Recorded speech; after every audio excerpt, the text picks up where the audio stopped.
Welcome, welcome, welcome to you at home and welcome to our studio audience. This is the Evidence series, and in this programme we're looking at... No, I'm not going to tell you just yet. We'll keep you in suspense. But what I will tell you is that we have great discussion and brilliant music, as always, from Ken Burton and his band. Ken.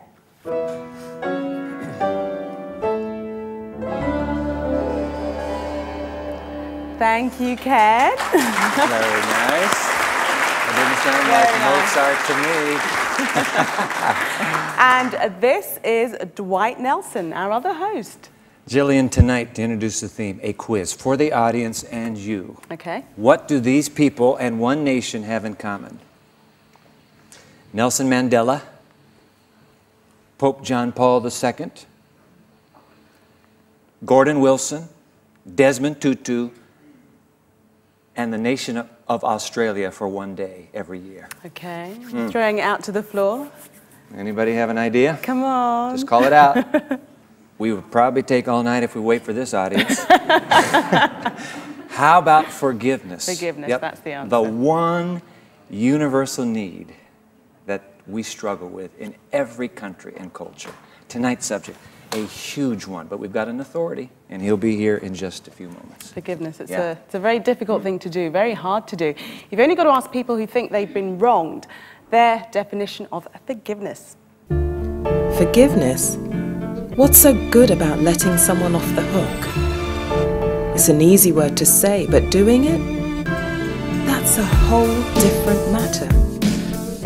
They say that if we forgive someone, we reduce our stress and anger, and by holding a grudge, we just make our own lives miserable. But how do you forgive when the pain is all you can see? How can you get peace of mind when you don't want to forgive? Not forgiving is definitely easier. Well, at least in the short term.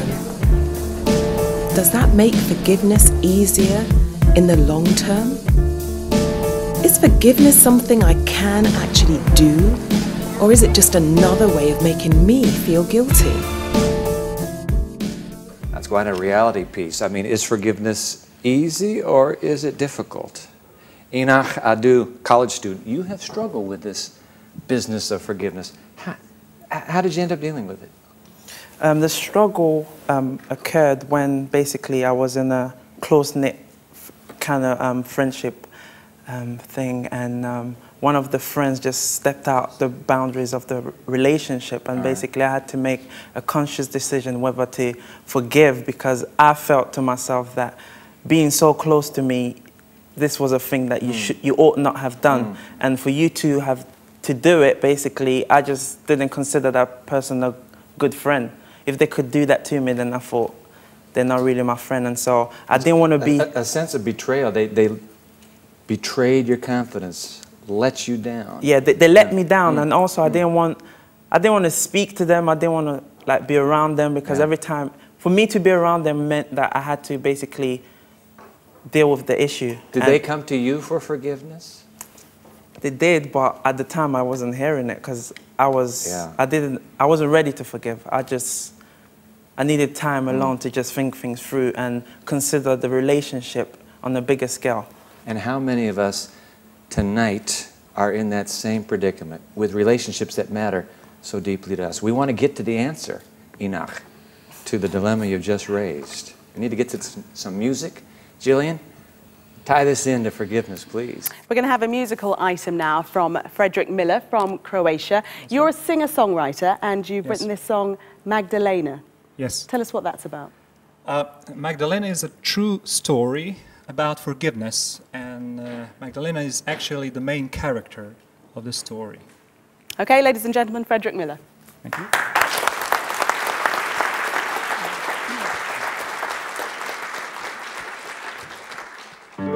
Sunset slowly settles in, starry lights abound. No one in the city is around.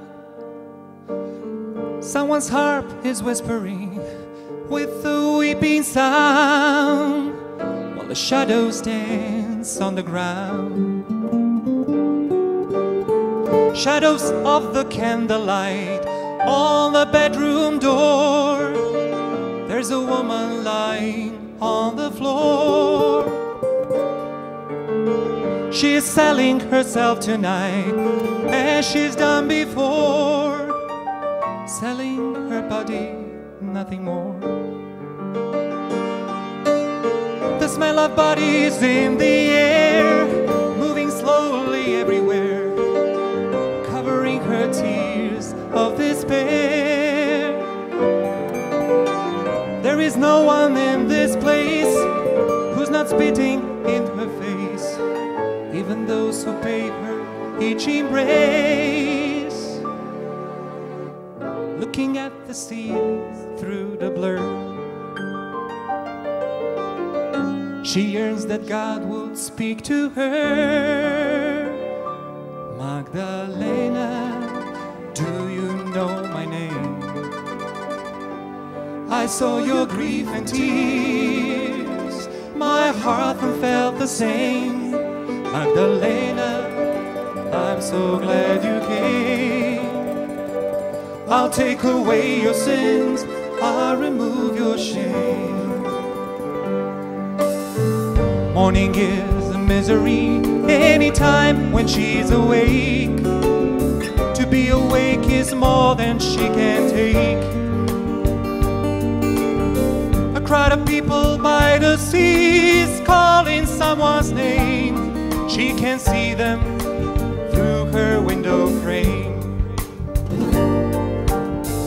And then she saw the healer looking at her eyes.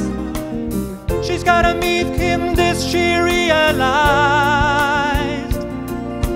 Sobbing all along the way, she came there in dismay. Then she heard the words she recognized. Magdalena, do you know my name? I saw your grief and tears, my heart felt the same. Magdalena, I'm so glad you came. I'll take away your sins, I'll remove your shame. Like a broken trampled rose, she had suffered many blows, but she was happy anyway. Recalling what she heard that day. Magdalena, do you know my name? I saw your grief and tears, my heart felt the same. Magdalena, I'm so glad you came. I'll take away your sins, I'll remove your shame. Magdalena, do you know my name? I saw your grief and tears, my heart that felt the same. Magdalena, I'm so glad you came. I'll take away your sins, I'll remove your shame. I'll take away your sins, I'll remove your shame. Magdalena, Magdalena, I'll remove your shame.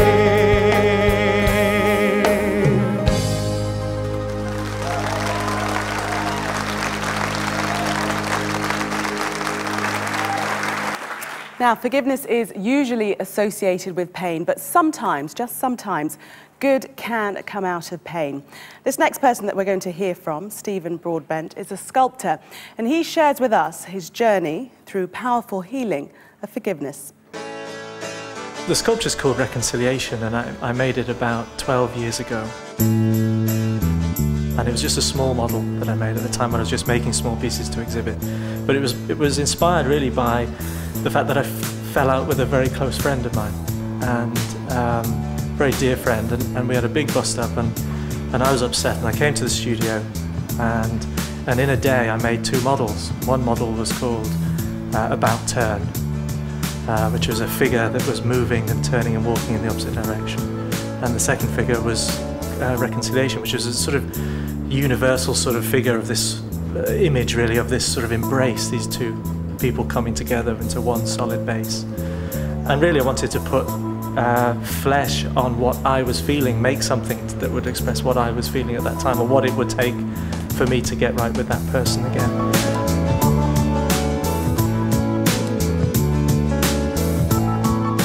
Following on from that, I mean, Liverpool has gone through a process of recognising some of its history, and the last act of the local council here was, of the century, the last act of the council was a unanimous vote of apology for the part that Liverpool played in the slave trade. This project now is an attempt to really put some legs on that expression, really, and that actually travelling now to Richmond, being cast in bronze, and one of them is going to be put into the slave trail within Richmond, Virginia. One is going to go into the grounds of a centre for reconciliation in Cotonou, Benin. Stephen Broadbent there. Well, there's no denying that it's extremely difficult to forgive, but I can say that I've wrestled with it myself. It's something we've been doing for centuries, since time began. Lots of theories on it, but what do we mean when we say forgive? Forgiveness is not keeping the hard feelings in your heart, just to enjoy every day, appreciate every minute of your life. It is to accept how people are. Prvo neko mora da zgreši da bi mu oprostio.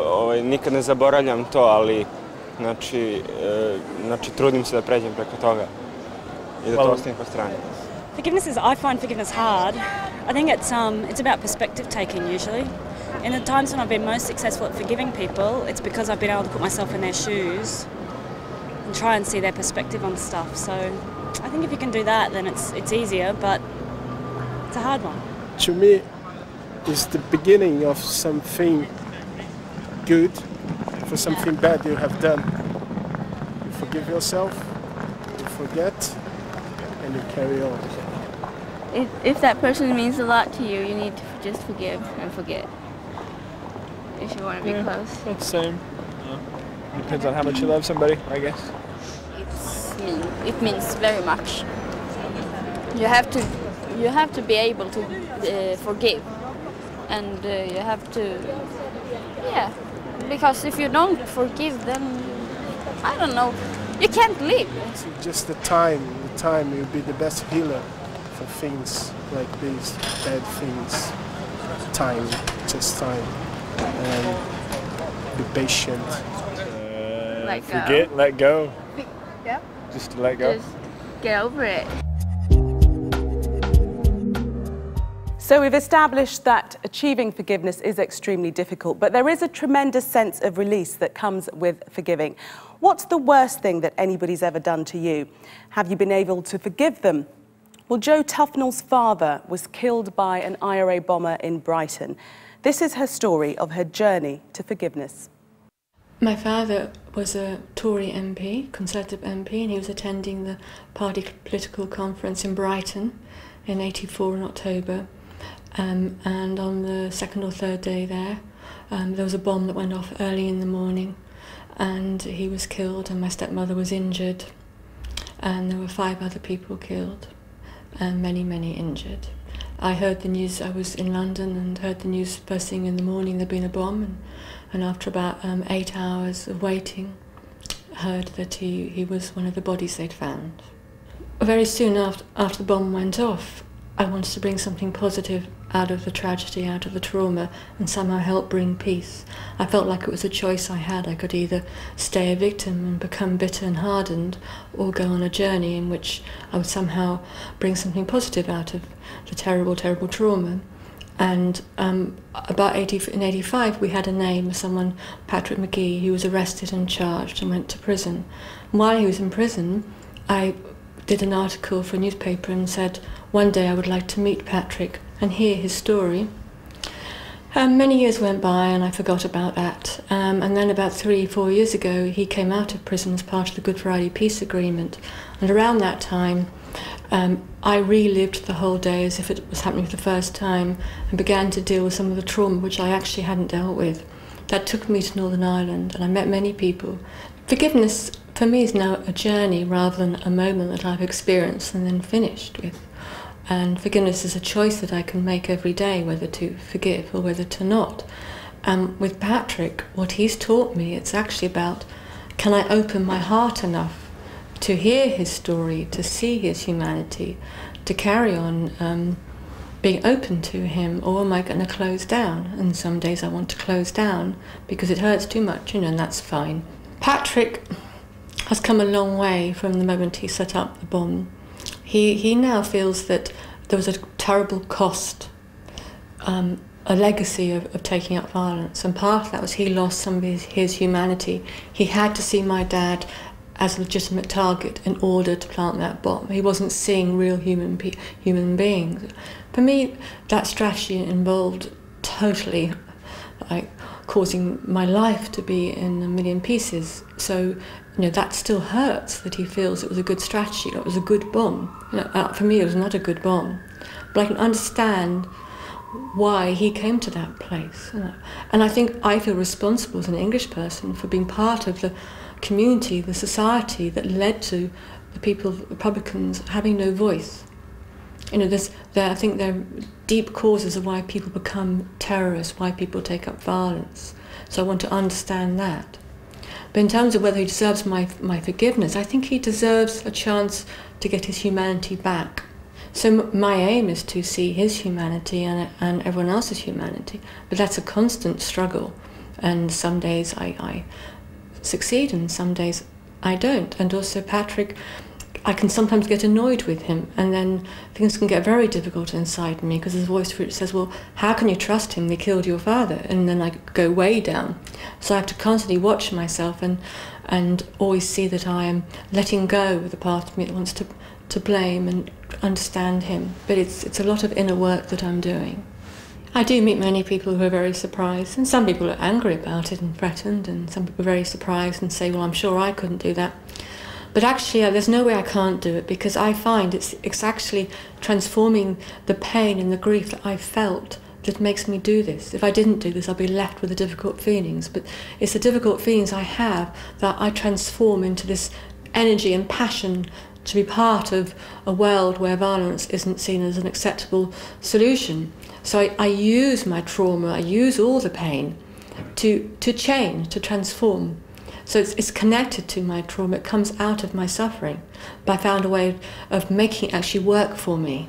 And part of that is being with Pat. And I actually regard it as a gift now, that he is so open to working with me, however difficult it is. I do see it as a gift. Nobody said forgiveness was going to be simple. I tell you, you think of the story of Jo, with her dad's killer released. And she has to live with this now. As she put it, it's a journey. And we are delighted to have with us today someone who knows about the forgiveness journey, freelance journalist, 8-book author Michael Henderson. Good to have you on The Evidence. Your latest book, Forgiveness, Breaking the Chain of Hate, 70 stories. Because Jo's story is not unique, is it? No. Unfortunately, we don't always get these stories in the media. Perhaps we're increasingly getting them. But that's why I write my books, to give people encouragement that this is a way they could go, and other people are doing it. Let's cut to the chase. Definition, forgiveness. Surrendering the right to get even. Deciding that your past experience, however horrible, is not going to determine your future. And a journey, as Jo said. Journey of a lifetime. Yeah. Now you take these stories, 70 of them that you've documented. Is there a common thread, Michael, that ties them all together? I suppose the one common thread is that each person there has been willing to start with themselves, rather than pointing the finger of blame or apportion blame. Either start with themselves to put things right, or start with themselves to forgive. We're not dealing with huge bombing and murder issues every time, are we? No, sometimes it's very personal things that happen in your own community. I was just talking with Enoch a moment ago, and certainly in comparison, it seems rather a smaller issue, yet the same common thread. Yes. Yeah. Can we decide to forgive? Is it a conscious decision? I think it's a conscious decision, but some people can decide right at the beginning when they need to. Some people, as Joe says, are working their way through it, and it may even last a lifetime. And how should we feel if we're, sorry to cut you, Dwight, how should we feel if we're not able to forgive, if we still have that resentment and we want revenge? Well, I don't think that we should ever judge other people, or I don't prescribe forgiveness to people. I give that as an option, but it's an entirely voluntary thing. I try to introduce people to other people who have forgiven, perhaps in circumstances as bad as theirs, which may encourage them to do so. Some people will decide to because of the motivation. They want to build a new Europe, build a new world, end a dispute in the office, deal with a problem with the neighbor. But not everybody's going to do it, and it's entirely a free will thing to do. Okay, now we're talking about it. So let's focus in. I bump into you, Michael Henderson, on the street. I say, oh, you're the man who wrote the book on forgiveness. I'm struggling to forgive someone. Would you tell me how to do it? What would you tell me? Well, I learned early on in life, and I learned this at a Center for Reconciliation in a place called Co in Switzerland, that God has a plan for the world, and if you want to find your part in that plan and take time in quiet, you may find it. What if I don't believe in God, though? It doesn't matter, because God, you may call it the inner voice, call it what you like, but there's something implanted in our hearts that can give us direction. So I would hope that perhaps a person would experiment with that idea of taking time in quiet. I would try and introduce that person to other people who've been through just as bad experiences. I might even give them something to read on the subject. Probably your book you'd recommend, would you? Well, that would be a delightful recommendation. But look, say the person that has wronged me is not caring that he has wronged me. Can I still forgive even though he or she is not repentant? If you want reconciliation, you need both repentance and forgiveness. But you can forgive without someone else repenting. You may not go on to reconciliation. You may not want to make that person your best friend. For instance, the Pope forgave the man who tried to assassinate him, but the man quite rightly stayed in prison. In other words, there's justice too. We mustn't forego justice. This is the trouble with the word sometimes. People think it's a soft approach, or someone's getting away with murder, when it's not that. Because in the end, the issue is something inside of me. That's right, yes. And I can resolve that issue deep within inside of me. I think it's important to have the company you keep. I tell stories in my book about British ex-prisoners of war of the Japanese, some who forgive, some who don't. I think those who forgive actually get together with other people who've had the same terrible experiences, but encourage them in that forgiving. And so I think it's the company you keep that helps.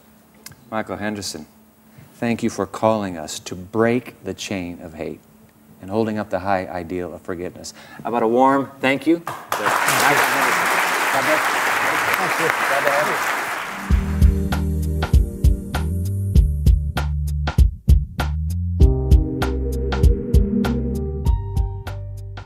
Well, this next musical item says it all. Forgive Me. It's going to be performed by Victor Acquah. It's a tremendous thing when you can achieve forgiveness, isn't it, Victor? Yeah, I mean, even personally, my own experience, you know, with friends and my relationship with God, you know, I've done many things to hurt people. And when I'm forgiven, it gives me a sense of release and joy.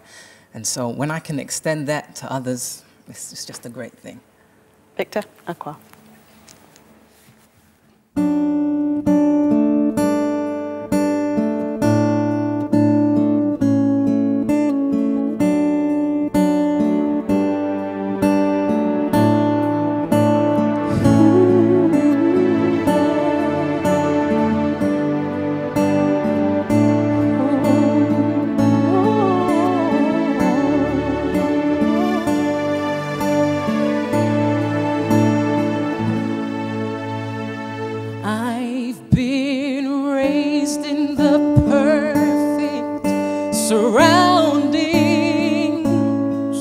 Go to church once a week, sometimes two. Lord, I wanna be what you want me to be, yet often sin represents all I do. Forgive me once again,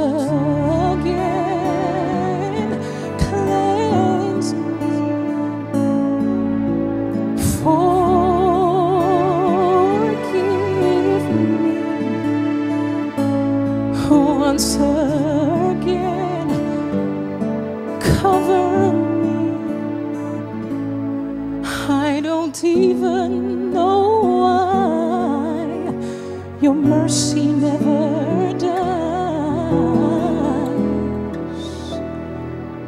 but I'm glad.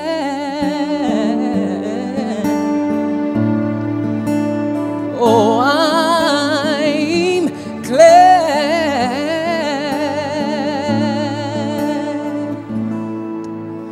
Your spirit always seems to grab me just before I go over the edge. What I can't understand is why you're even here when I've trashed my oath and my pledge.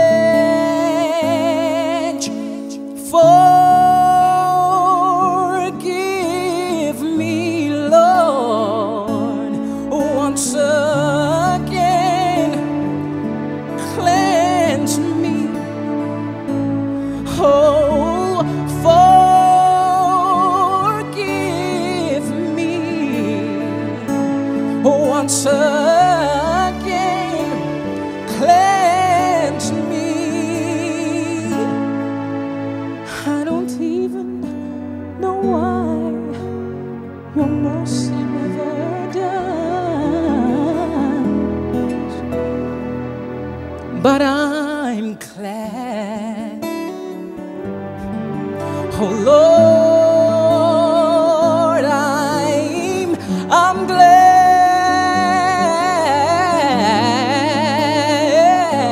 I'm glad. Oh yes, I'm glad. I'm glad.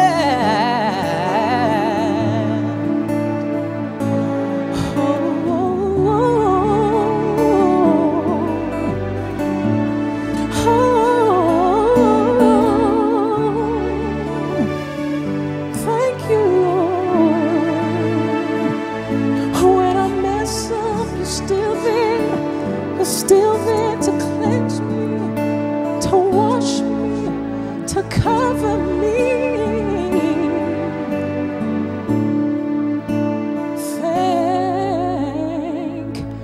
Thank you.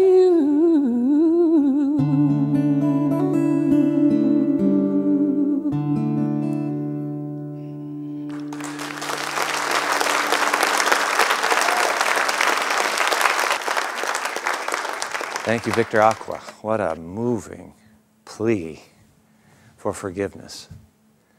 I read a very disturbing book written by Simon Wiesenthal. Maybe you've read the book, The Sunflower. In that book, he tells a story of how, as a young Jewish lad in a Polish Nazi concentration camp, he's on a work detail one morning when an expressionless nurse comes to him, taps him on the back, and secretly removes him from the work detail. Follow me. No words. She leads him into that Polish hospital, up the stairs, down some long, dark hallways, opens the door, and motions for him to enter. Young Simon enters. The room is dark. He finally makes out a hospital bed and a body lying beneath a draped sheet, except for the head. And the head is entirely bandaged, except for 4 holes. A hole for the mouth, a hole for the nose, 2 for the ears. And where the eyes should be, yellow-gray pus oozing through the bandage. Young Wiesenthal stands there motionless. Against his better judgment, he's here when the form beneath the sheet begins to speak. I want to quote from The Sunflower and Simon writing. From the bed, I heard a weak, broken voice exclaim, "Please come nearer. I can't speak loudly." Now I could see in the semi-darkness the figure in the bed more clearly. White, bloodless hands on the counterpane, head completely bandaged. Hesitatingly, I sat down on the edge of the bed. The sick man, perceiving this, said softly, "Please come a little nearer. To talk is exhausting." I obeyed. His almost bloodless hand groped for mine as he tried to raise himself slightly in the bed. I sat on the bed spellbound. I couldn't take my eyes off the stricken man, and the gray-yellow stains on the bandages seemed to me to be moving, taking new shapes before my eyes. "I have not much longer to live," whispered the sick man in a barely audible voice. "I know the end is near." What follows, and you'll have to read the book for yourself, is a surreal, almost unbelievable, but tortured confession of this dying Nazi SS soldier to a young stranger, a Jew. The nurse had obviously, in some merciful effort to give this man a last dying request, had pulled Simon into that room. The man wants to confess. Turns out that before he was mortally injured, wounded on the Russian front, under the command, he made it clear, under the command of higher orders, he and his colleagues had gathered 150 to 200 Jews inside a vacant farmhouse, gassed it, grenaded it, torched it, and then stood there with a machine gun should anyone try to flee. The haunting memory of that atrocity he cannot release. Now he dies, but he must confess. Wiesenthal quotes him. "I know what I have told you is terrible." This is an errant Christian Nazi soldier confessing now. "I know what I have told you is terrible. In the long nights while I have been waiting for death time and time again, I have longed to talk about it to a Jew and beg forgiveness from him. Only I didn't know whether there were any Jews left. I know that what I am asking is almost too much for you, but without your answer, I cannot die in peace. Will you forgive me?" The plea of the bandaged head. Wiesenthal writes, a battle raging inside of him. What a contrast between the glorious sunshine outside and the shadow of this bestial age here in the death chamber. I stood up and I looked in his direction at his folded hands. At last I made up my mind, and without a word, I left the room. What would you have done? 25 years later, Simon Wiesenthal, still haunted by that confession and his decision not to forgive, who obviously miraculously survived the Holocaust, though he lost 86 family members and loved ones to the Holocaust. He writes the book Sunflower, and he ends the narrative with these words: "You who have just read this sad and tragic episode in my life can mentally change places with me and ask yourself the crucial question, what would I have done?" What would you have done? What would I have done?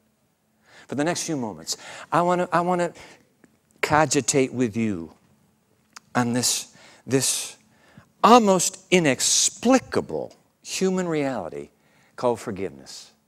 I mean, where does forgiveness come from? We've heard the stories in our session today. Moving stories, but where did it come from? This gift of forgiveness. Is it something that is innate in our human psyche? Do we have a capacity for it? Or has it come from externally? And if so, how? If so, where? I want to right here at the outset raise some serious questions about certain aspects of modern science. I've done so before. I want to assure you again, I am thoroughly in gratitude to the advances of human science. I have some very dear friends who are scientists at the university where I work. But I'm raising questions about science's premise, its naturalistic premise, that all of our emotions, all of our passions, all of our desires, all of our love is somehow through the quarks and carbon and chemicals of life one day just became us. I really struggle because where in that great cosmic soup does forgiveness boil to the surface? How did we get forgiveness? Where's it come from? I want to put some faces on the screen. Take a look at these faces. You may not know these names. Every one of these is a forgiver. See the face of the woman in the corner, Abigail, whose daughter was brutally murdered? How could she forgive and then visit and become friends with the man who murdered her daughter? You see a face up there? Gordon Wilson. You know Gordon Wilson, don't you? Whose daughter was killed by an IRA blast in Belfast. You remember that story. How did he come to the place where he could forgive those murderers of the terrible deed? And what about the Pope, John Paul II? How did he find forgiveness for Muhammad Ali Agha for shooting him? Where did this forgiveness come from? Let's face it, ladies and gentlemen, forgiveness does not make sense. It's not logical. It's not natural. Is it natural for us? Well, I don't think it's natural. Somehow something wells up within us. And I like how Michael Henderson put it a moment ago. I don't know what you want to call it, the inner voice. Call it what you want. But something comes inside of you and says, you have got to forgive. You can't hold on to that bitterness. That anger will destroy you, sir. Please. Where does it come from? You know, I suppose our natural human longing, justice. You believe in justice? Give me justice. Give me vengeance. Give me retribution. I want to settle the score. That would seem to be the most natural of our human quest. And so you enter forgiveness into our life stories. It seems something even higher, doesn't it? Higher than justice itself. Where in the face of justice, you're still willing to forgive. I mean, I'm still thinking about Joe. You saw Joe up here? Joe, who says, my father's murderer, released by the government, and I now live on a journey to forgive. Where does it come from? Dog eat dog, that's what Charles Darwin said. Rex Tyrannosaurus eat Rex Tyrannosaurus. Where does forgiveness come in Darwin's world and paradigm? That's a fair question. Very fair question. And by the way, isn't this amazing? We not only receive forgiveness, where did we get this notion that we could actually ask for forgiveness? I want to read a statement to you that is a request, an official government request for forgiveness after the collapse of the Berlin Wall, but before the unification of Germany, all right? The newly formed East German government, in its first official act, I'm going to put the words on the screen for you. This is what they voted. We, the first freely elected parliament of the GDR, on behalf of the citizens of this land, admit responsibility for the humiliation, expulsion, and murder of Jewish men, women, and children. We feel sorrow and shame and acknowledge this burden on German history. We ask all the Jews of the world to forgive us. End quote. I say, wow. Because if you believe that forgiveness simply oozed its way to the primordial surface once upon a time, would it result in asking for forgiveness by a government? We're thinking forgiveness, ladies and gentlemen. I want to read to you, exploring as you and I are where the source of forgiveness might be. I want to read to you a quotation from someone you should know very, very well if you live in this region. In fact, my guest house, right across from the guest house where I'm staying, is a beautiful little meadow with his name on it. The road in front of the guest house, a lovely British English road, it has his name on it. This afternoon, I went to the oldest building in Binfield, which happens to be the All Saints Church, and he sang as a choir boy in that church. Do you know of whom I speak? I speak of Alexander Pope. Thank you, Alexander Pope. He spoke this line, wrote it. I'm going to put it on the screen. For the next few moments, I want to take that line apart with you. Do you remember this line? Of course you do. To err, that means to blow it, all right? To err is human. To forgive, divine. Alexander Pope, your own native son, right here on the outskirts of London. Alexander Pope. Let's take a closer look at that phrase. The other day, you and I were sharing together a book out of the opening salvo of that ancient scriptures. In the book of Genesis, one line. Let me put the line back up on the screen. We quoted from this line. I want to go back to it. Do you remember this? How's that line go? In the book of Genesis, so God created man in his own image. In the image of God, he created him. Male and female, he created them. Ladies and gentlemen, I want to remind you again that single line comes heavy laden with some powerful implications, because that line is suggesting that if the human race has come from the hands of an external designer and creator, according to this account of origins, we, men and women, have somehow imprinted in us the very character, the image of that creator. An image, a character, a source of origin that is in radical contrast to Darwin's paradigm. Now, here's my point. My point is this. I believe that when you and I exercise the act of forgiveness, we're doing something that actually transcends our humanity. And for a moment, I realize how limited it is even when we forgive. But for a moment, it's as if we are tapping into the very character, the very attributes of the God mentioned in Holy Scripture. For some reason, it seems that if we can accept this notion, and we'll put it up here just for our contemplation, if that notion were true, then forgiveness isn't something that mutates up from below. Forgiveness is actually something that emanates from above. Wouldn't that make sense? Yeah. Now, if that were the case, then maybe Alexander Pope is right. Your son. To err, how's it go? Say it with me. To err is human. To forgive divine. A great man from your village made that confession. Maybe he's right. And if it's true that forgiveness is from God, and if by forgiving we somehow are drawn into this attribute of the divine, then what is it that the divine forgives? I want you to, for a moment, think of everything that's gone wrong on this planet in the last 24 hours. What's taken place? There's been crime. There have been robberies. There have been murders. There have been rapes. There is a war still going on. All of that evil. There's no way you and I can possibly get our minds around that extent of evil. I mean, it's like that old song, you've got your troubles, I've got mine. How am I supposed to figure out the woes of an entire civilization? And yet, if that little ancient line is true, there must be somebody in this universe who carries all of that upon his mind, upon his heart. What does the divine forgive? All of it?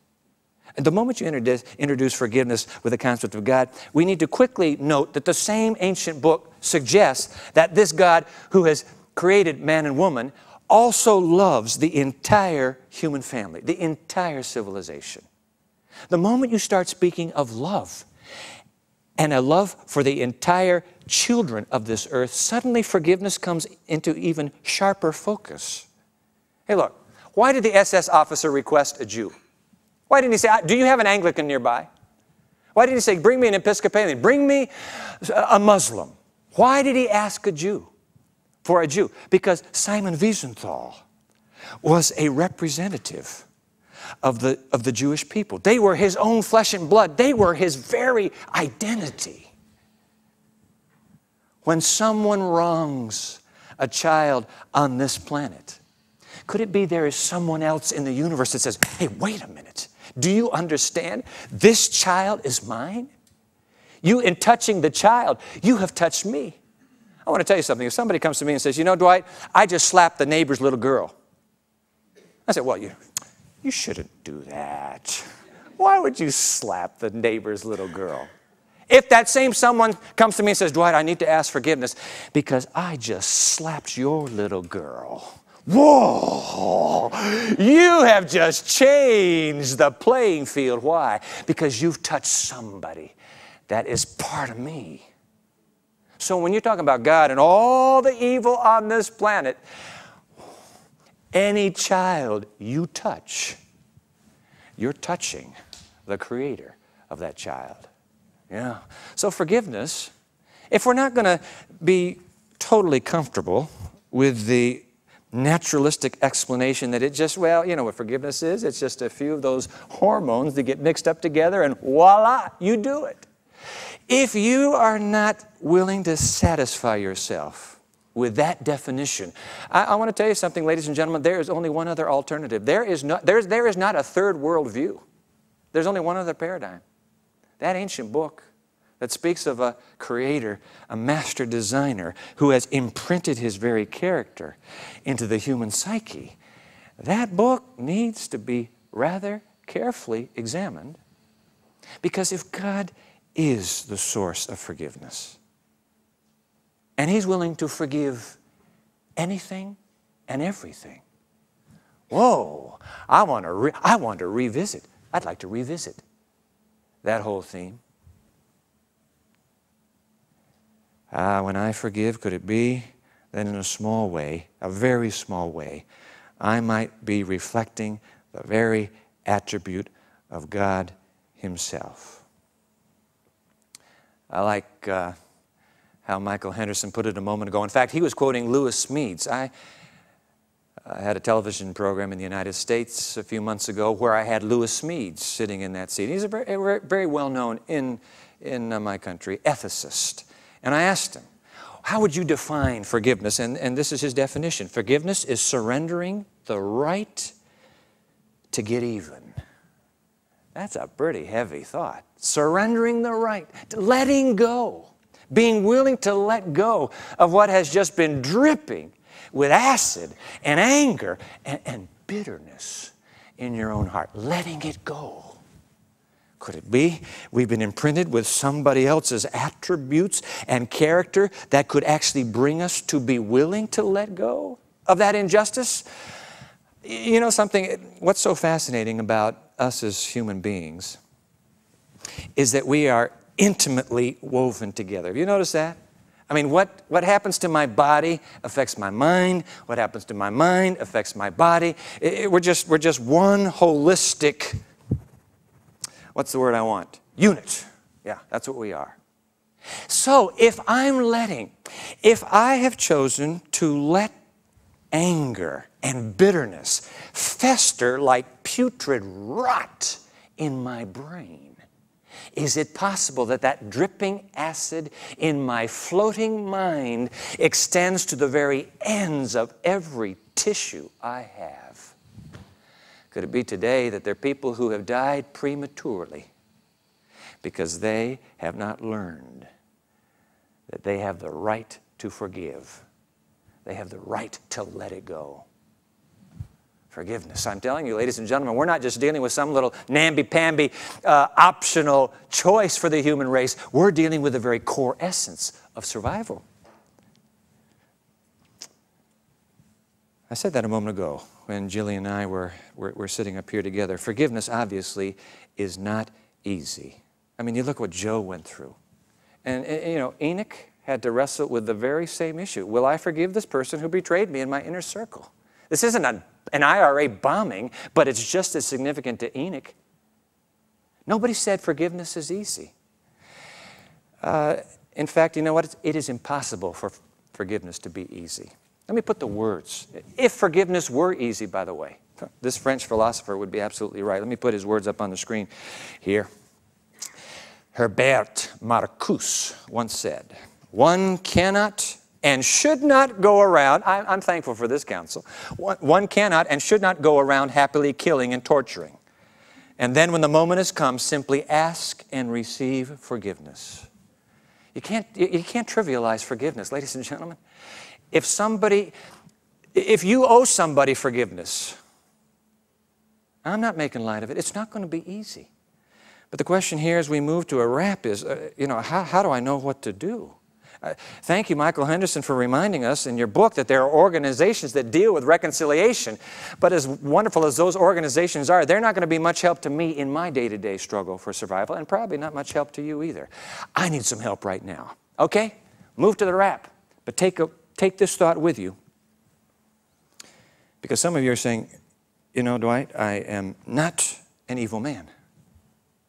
I've never set off an IRA bomb. I've murdered nobody. I've raped no one.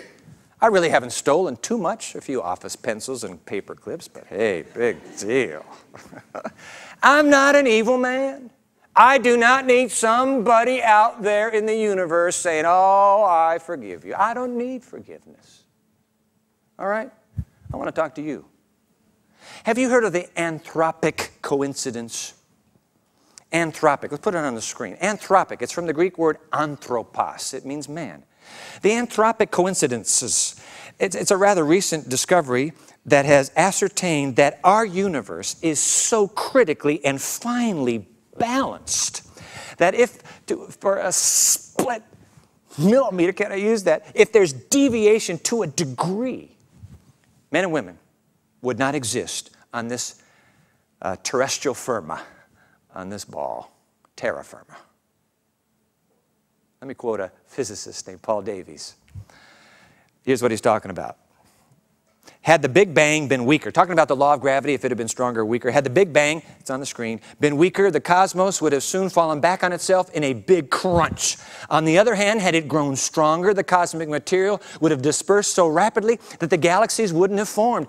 Either way, the structure of the universe seems to depend very sensitively on the precise matching of explosive vigor to gravitating power. How precisely is it matched, Dr. Davies? Let me put the number on the screen. Take a look at this.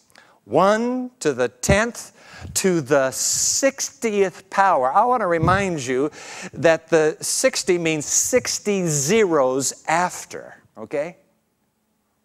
Now, what is that? Get my mind around it, Dr. Davies, please. He says, all right, I'll give you an illustration. I'm quoting him again. To give meaning to these numbers, he writes, suppose you want to fire a bullet, all right, at a 1-inch target on the other side of the observable universe, 20 billion light years away. Your aim would have to be accurate to that same part in 10 to the 60th. You have to be able to hit 20 billion light years away and 1-inch target, or the universe is dead. Ladies and gentlemen, the physical components of this cosmos in which you and I reside are that finely tuned. Here's where I'm going. Could it be then that the moral universe is just as finely tuned? Huh? Oh, I know you're not Al Capone. Al Capone was a pretty bad guy. You've heard of that gangster, haven't you?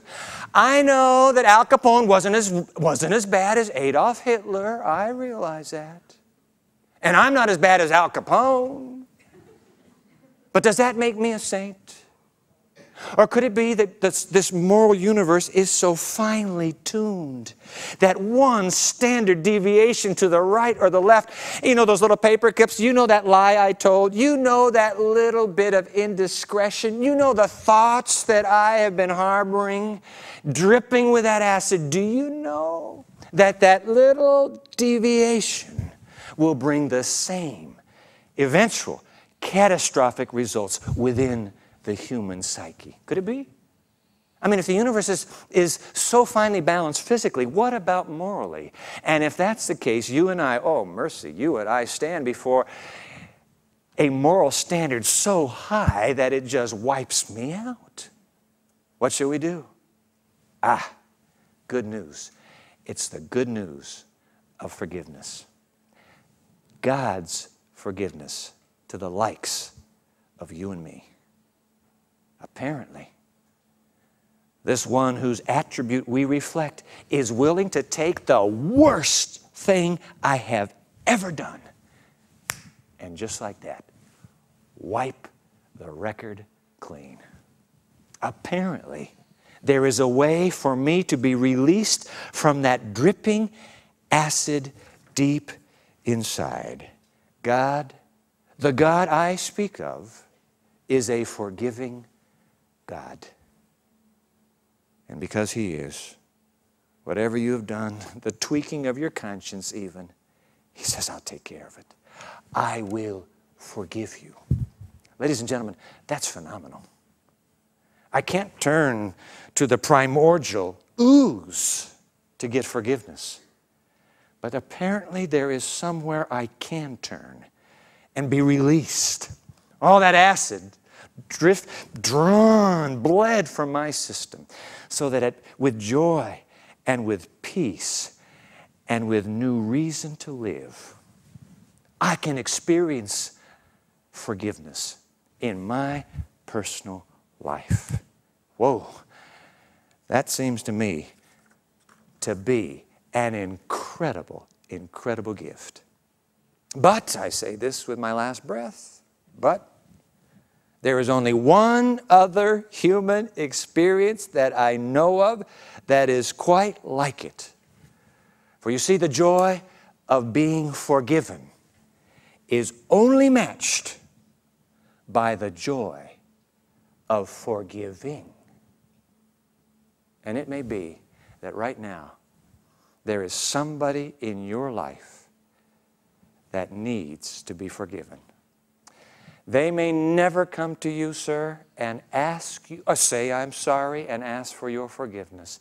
You hold it in your hands to set them free and set yourself free just by saying, okay, I'm willing. I will forgive you. I release the anger. I release you. Ladies and gentlemen, this universe wired, is it, by one who is given the gift? I can't think of a more critical reason, therefore, to ask for that gift, the gift of forgiveness.